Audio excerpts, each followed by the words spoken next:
हिंदी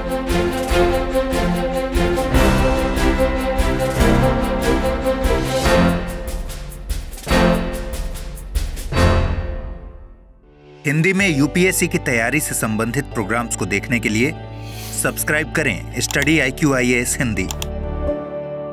नमस्कार, study IQ IAS Hindi platform पर आपका स्वागत है। दोस्तों, आज हम लोग मुद्दे की बात कार्यक्रम में एक बेहद चर्चित मुद्दे पर बातचीत करने वाले हैं और यह मुद्दा जुड़ा हुआ है अंतर्राष्ट्रीय संबंध से, IR से। मुद्दा क्या है? मुद्दा इस सामने आप पैनल पर देख रहे होंगे। कमला हैरिस, जो कि संयुक्त राज्य अमेरिका की क्या है, उपराष्ट्रपति महोदया हैं और ये हाल ही में फिलीपींस यात्रा पर गई हैं।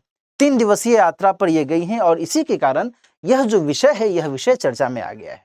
आइए इससे संबंधित जो महत्वपूर्ण डायमेंशंस है, इस पर एक एक कर करके बातचीत करते हैं, समझने की कोशिश करते हैं कि आखिर उपराष्ट्रपति महोदया की यह जो यात्रा है फिलीपींस की, ये किस तरीके से देखा जा सकता है इस पूरे घटनाक्रम को, और साथ ही इससे संबंधित जो अन्य महत्वपूर्ण आयाम हैं वो क्या कुछ उभरते हैं।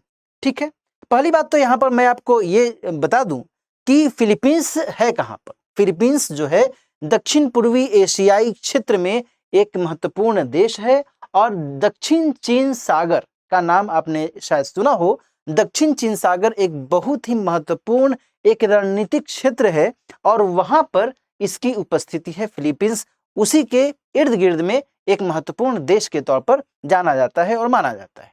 क्लियर? अब आप इसकी पृष्ठभूमि को समझ रहे होंगे कि आखिर दक्षिण चीन सागर के आसपास में फिलीपींस है और यहाँ पर अमेरिकी उपराष्ट्रपति का आगमन होता है, तो जरूर कुछ न कुछ बात होगी, है ना। आइए क्या बात है, इसके कंटेक्स्ट में क्या कुछ महत्वपूर्ण डायमेंशन है, एक एक कर समझते हैं। अमेरिकी उपराष्ट्रपति कमला हैरिस ने फिलीपींस की यात्रा की है और फिलीपींस के साथ उन्होंने निरंतर सहयोग की वकालत की है। ठीक है ना।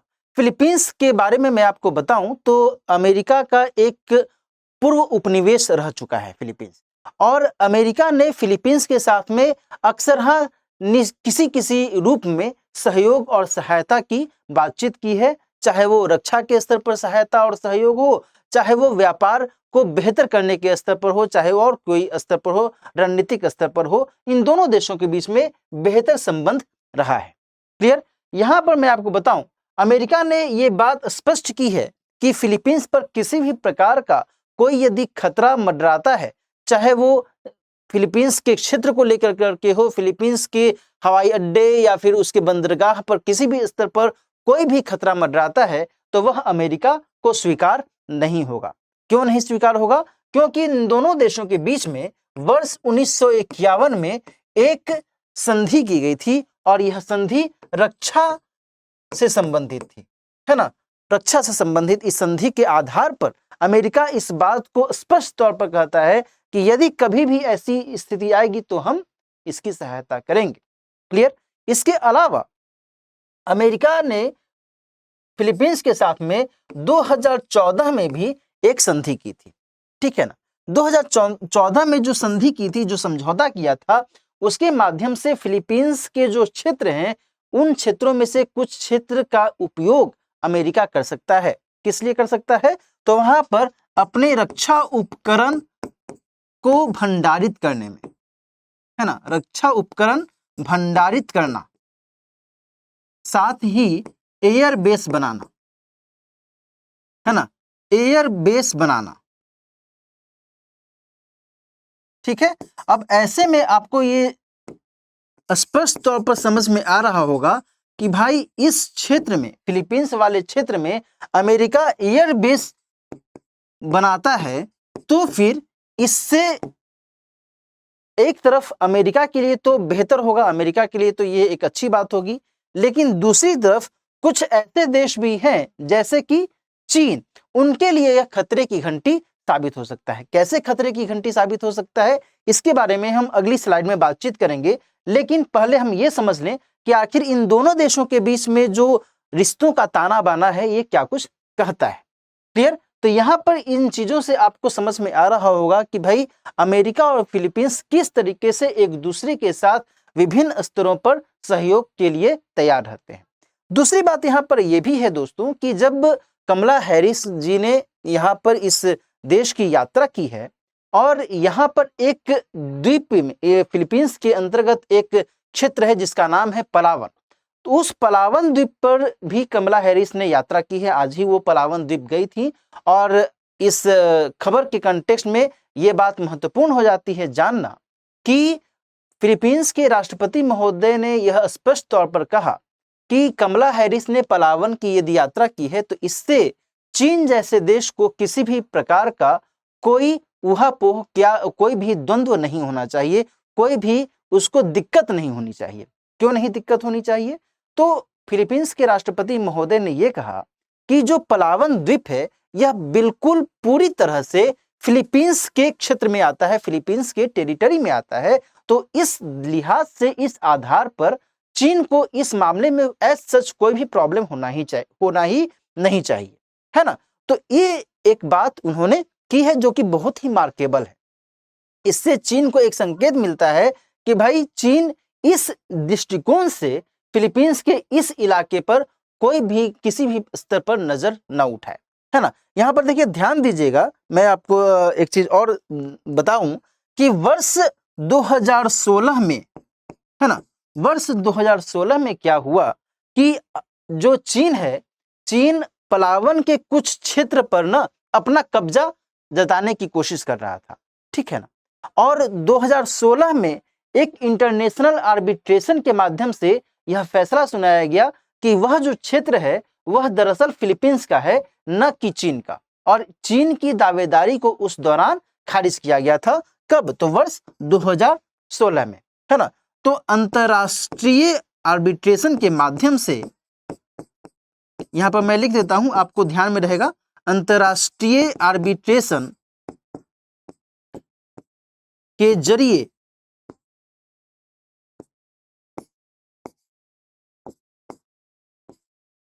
पलावन द्वीप के हिस्सों, पलावन द्वीप के भाग पर चीन की दावेदारी नहीं, है ना, चीन की दावेदारी नहीं, है ना। ये कब कहा गया? तो वर्ष 2016 में कहा गया, अंतरराष्ट्रीय आर्बिट्रेशन के माध्यम से। क्लियर? यहां पर ध्यान दीजिएगा, फिलीपींस ने यह बात कही है कि अमेरिका के साथ संबंध इस क्षेत्र के दृष्टिकोण से बहुत ही महत्वपूर्ण है ना। तो अभी तक आप समझ गए होंगे कि फिलीपींस और अमेरिका के बीच में किस तरीके से रिश्तों का ताना बाना रहा है।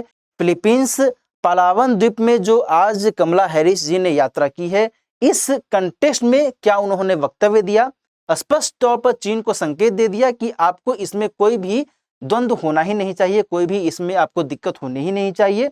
दूसरी बात कि दोनों देशों के बीच में एक रक्षा संबंध, रक्षा सहयोग को लेकर के अलग अलग समयांतराल में संधियां हुई हैं, समझौते हुए हैं, जिसके माध्यम से अमेरिका जो है फिलीपींस को हर संभव, हर स्तर पर मदद करने को तैयार हो सकता है। लेकिन यहाँ पर एक भी और बात आपको ध्यान में रखने की आवश्यकता है कि अमेरिका, जाहिर सी बात है कि जो हम अंतर्राष्ट्रीय संबंध में देखते हैं कि राष्ट्रहित या फिर अपना हित बहुत महत्वपूर्ण होता है। तो ऐसा नहीं है कि अमेरिका केवल फिलीपींस की मदद करने के लिए, फिलीपींस के सहयोग करने के लिए ही यहाँ पर अपनी भूमिका निभा रहा है, बल्कि अमेरिका निश्चित तौर पर इस पूरे क्षेत्र में, दक्षिण चीन सागर में अपनी उपस्थिति बाकायदा मजबूत करने की कोशिश करना चाहता है। और इस लिहाज से फिलीपींस में भी वह एयर बेस बना करके अपनी उपस्थिति दर्ज कराना चाहता है। यहाँ पर एक बहुत ही महत्वपूर्ण बेस है एंटोनियो बाटिस्टा, और उस एयर बेस के माध्यम से जो अमेरिका है वह चाहता है कि चीन के अगेंस्ट में कभी भी कोई ऐसी गतिविधि पनपती है जिसके माध्यम से अमेरिका चाहता है कि चीन के अगेंस्ट में कभी भी कोई लड़ाई वाली स्थिति पनपती है तो वह इसका उपयोग कर सकता है ना। उस बेस का क्या नाम है? Antonio Bautista air base. इसको मैं शॉर्ट फॉर्म में AB लिख देता हूं। एंटोनियो बाटिस्टा इसका नाम है। बहुत ही महत्वपूर्ण एयरबेस है ये। क्यों महत्वपूर्ण है? क्योंकि इसका जो डायरेक्शन है ना वह ताइवान की ओर है। और आपको पता होना चाहिए कि ताइवान को लेकर करके चीन किस तरीके से अपनी निगाहें तीव्र रखता है, तेज रखता है कि नहीं। तो ये सब गतिविधियां यहाँ पर महत्वपूर्ण हो जाती हैं। अब यहाँ पर हमें ये देखने की आवश्यकता है कि इस यात्रा पर चीन का क्या कुछ पक्ष है ना। चीन ने इस पूरे मौके पर, इस पूरे मामले में क्या कहा है। चीन ने बहुत ही महत्वपूर्ण बयान दिया है। चीन के विदेश मंत्रालय की तरफ से बहुत ही महत्वपूर्ण बयान आया है। क्या बयान आया है भाई? तो विदेश मंत्रालय ने ये कहा है कि ठीक है, कोई बात नहीं है, अमेरिका फिलीपींस के साथ में द्विपक्षीय वार्ता करे, द्विपक्षीय संबंध स्थापित करे, इससे हमें कोई दिक्कत नहीं है, हमें कोई इससे लेना देना नहीं। लेकिन यहाँ पर ये जरूर ध्यान में रखने की आवश्यकता है कि इस द्विपक्षीय वार्ता से किसी दूसरे देश के हित को नुकसान न पहुंचे, है ना। बात समझ में आ रही है ना। ये एक इनडायरेक्ट क्या एक सिग्नल दिया जा रहा है, इसमें यही कहा जा रहा है, यही तो कहा जा रहा है ना कि भाई ठीक है, आप दोनों आपस में बातचीत करते हैं, मुझे उससे कोई दिक्कत नहीं है, लेकिन इसका अर्थ यह ना हो, इससे ये ना आप कोई कार्य करें जो हमारे लिए नुकसानदेह हो, हमारे लिए वो अहितकारी हो। और ये बात किसने कही है? चीन के विदेश मंत्रालय के द्वारा कही गई है, ठीक है ना। तो यहाँ पर चीन का जो पक्ष है एक बहुत ही सोचा समझा पक्ष है यहाँ पर। और इस दृष्टिकोण से मैं आपको ध्यान दिलाऊं तो पूर्व में अमेरिकी नेता नैन्सी पेलोसी ताइवान की यात्रा पर रही थी, है ना। बीते समय में जब वो ताइवान की यात्रा पर रही थी तो चीन ने बहुत ही कड़ा रुख अपनाया था। ताइवान के आसपास से उसने हवाई जहाज गुजारे थे, है कि नहीं। तो ताइवान को चूंकि वह वन चाइना पॉलिसी के अंतर्गत एक बहुत ही महत्वपूर्ण, बहुत ही रणनीतिक क्षेत्र मानता है। तो इस कंटेक्स्ट में अब जबकि अमेरिकी उपराष्ट्रपति कमला हैरिस फिलीपींस की यात्रा पर रही हैं, तो फिर यहाँ पर चीन को आपत्ति नहीं है। लेकिन उस दौरान जब नैन्सी पेलोसी ताइवान की यात्रा पर रही थी तो उस समय चीन को कड़ी आपत्ति हुई थी, है कि नहीं। और यहाँ पर ये ध्यान दीजिएगा कि एक पूरा का पूरा जो ये मामला है ये एक दूसरे से को रिलेटेड है, इंटर रिलेटेड है। आपको मैं बताऊं कि लगभग 1 महीने पहले ही जब चीन के साम्यवादी party, communist party of China की बैठक हुई थी, कांग्रेस की बैठक हुई थी उसके, तो फिर वहां पर जो चीन के नए राष्ट्रपति के तौर पर, कम्युनिस्ट पार्टी ऑफ चाइना के अध्यक्ष के तौर पर शी जिनपिंग को फिर से नियुक्त किया गया था। तो फिर शी जिनपिंग ने यह बात दोहराई थी कि हम ताइवान को अपने हिस्से में लेकर के ही रहेंगे, हम इसको अपने में शामिल करके ही रहेंगे, है ना। और लगभग 1 महीने बाद कमला हैरिस की यहाँ पर फिलीपींस यात्रा हो रही है ना। तो ये सारी चीजें आपको समझ में आनी चाहिए कि एक दूसरे से कितने जुड़े हुए हैं। आगे बात करते हैं दक्षिण चीन सागर के कंटेक्स्ट में। हम थोड़ा सा एक चीज और समझ लें कि चीन का बहुत व्यापक प्रभाव है ना। चीन जो है दक्षिण चीन सागर के बहुत बड़े हिस्से पर अपना दावा करता रहा है। और इसके अलावा, चीन के अलावा भी कई सारे देश हैं, चाहे वो वियतनाम है, चाहे वो मलेशिया है, चाहे वो ब्रुनेई है ना। ये सभी देश जो है दक्षिण चीन सागर के कुछ कुछ हिस्से पर अपना दावा करते रहे हैं और इन सभी के बीच में एक मनमुटाव की स्थिति पनपती रही है। यहाँ पर मैं आपको मैप के माध्यम से थोड़ा सा दिखाना चाहूंगा कि ये जो इलाका है ये ताइवान का इलाका है जिसे चीन अपने में मिलाने की कोशिश कर रहा है। दूसरी ओर ये है फिलीपींस का इलाका और ये है पलावन, है ना। पलावन जहां पर कि अभी आज ही के दिन कमला हैरिस जी गई भी है ना। और पलावन में ही एयरबेस बना रहा है कौन? अमेरिका। किसकी स्वीकृति से? तो फिलीपींस की स्वीकृति से। और यहां पर जब ये एयरबेस बना लेगा तो इसके लिए एक बेहतर आधार बन जाएगा इस पूरे क्षेत्र पर नियंत्रण स्थापित करने के लिए या फिर निगरानी करने के लिए, है ना। कुछ तो ये भी कह रहे हैं कि कमला हैरिस जी अभी जो यात्रा कर रही हैं इसका दरअसल उद्देश्य यही है कि यहाँ की गतिविधि को देखा जाए कि भाई यहाँ पर जो एयरबेस बन रहा है उसकी क्या स्थिति है। बात समझ में आ रही है ना। तो ये स्थितियां यहाँ पर अपने आप में बहुत ही महत्वपूर्ण हो जाती हैं। ये जो पलावन है ना, यहीं पर बगल में स्प्रैटली आइलैंड से ही नजदीक पड़ता है। स्प्रैटली आइलैंड से मात्र इसकी जो दूरी है वो लगभग 320 किलोमीटर की दूरी है ना। और स्प्रैटली आइलैंड के कुछ हिस्से पर चीन का कब्जा है। चीन वहां पर हवाई पट्टी बनाए हुए है, वहां पर अपना सैन्य बेस तैयार कर रहा है। तो आप समझ सकते हैं किस तरीके से चीन के प्रति संतुलन में अमेरिका यहाँ पर कुछ न कुछ गतिविधि अपनाने की बात कर रहा है। बात समझ आ रही है ना।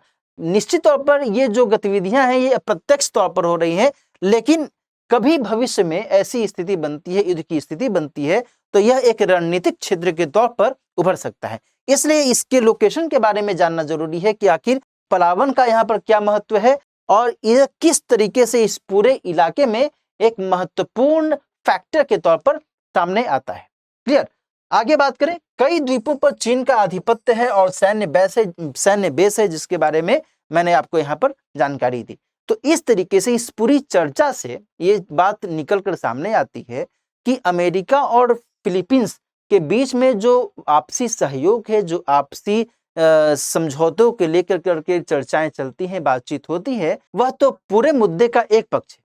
और दूसरा पक्ष क्या है? दूसरा पक्ष है कि चीन इस पूरे क्षेत्र में अपना प्रभाव, अपना दबदबा बनाने की कोशिश करता है। इस बीच ये देखना होगा आगे आने वाले समय में कि किस तरीके से चीन और अमेरिका इस क्षेत्र में एक दूसरे को काउंटर बैलेंस करने की ओर काम करते हैं। आज की चर्चा में इतना ही। मिलते हैं किसी और मुद्दे की बात कार्यक्रम में किसी और महत्वपूर्ण मुद्दे के साथ। तब तक अपना ख्याल रखिए। All the best.